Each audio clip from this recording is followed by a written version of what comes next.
আসসালামু আলাইকুম এভরিওয়ান। দেখেন আমগো নরসিংদীর ডেক কত বড় বড় ডেক বুঝছেন নি। আমি হুদাই কি কই আমগো নরসিংদী খালি হাওন আর হাওন। এই দেন আমার ছোট ভাই কি লেভেলের হাওয়া ধরছে। এর তো হাওয়া দেখে আমি তো বিয়ে আমি কই, কিরে তুই আগে আগে হাইতে বয়ে পড়ছস। যাক এর হাওয়া শেষ। ওমা যাইয়া দেখি মানুষ খাইতে আছে জায়গা তো পাইলামই না। পরে আর কি করার। এই দেখেন কি অবস্থা ভাই, হাওয়াটা হাওয়া না, এই যেন এক মহা বিপদে পড়ছি হাইতে। ওরে হাওন রে, কি একটা অবস্থা আল্লাহ।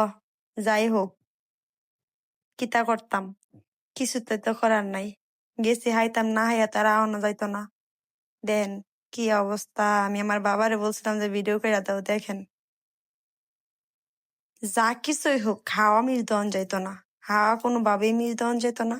এই দেখেন মানে কি কিতা কইয়াম। এই যে মাঝখানে আমার একটু লয়ে লাইছে। আমার তো সবার আগে হাওন শেষ, মানে অল্প হাইছি। আমার কাকি দেন আম্মা কইতাছে যে না, আমার লগে লগে উঠবি, তুই উঠতে গেলে মানুষ কইবো যে আমরা বেশি বেশি হাইতি, আগে আগে উঠিস না। তো আর কিতা কিতা করমু, বইয়া বইয়া হ্যাঁ করে হাওন দেখতাছিলাম। আমার খাওয়া শেষ, আমার হাওয়া পর তুমি শেষ। তো দেখেন কি অবস্থা গাইস, একদম অবস্থা খারাপ হয়ে গেছে এক কাদা দিয়া। যাই হোক আলহামদুলিল্লাহ, অনুষ্ঠানটা অনেক সুন্দরভাবে শেষ হয়েছে। আমগো হাওয়ার আগে যা বৃষ্টি হওয়ার হয়েছে, হাওয়াত বর পর আর বৃষ্টি টিষ্টি হয় নাই। সো দেখেন, তো কেলে গেছিলাম কিসের, হাউন খাইছিলাম। এই যে হেন ভাইস্তা ওর কিতা কাটিং দিয়া ছিল আজকে, আই মিন কিতা কয় সুন্নতে খাতনা। আর মানে আজকে কাটা মোবারক আছিল।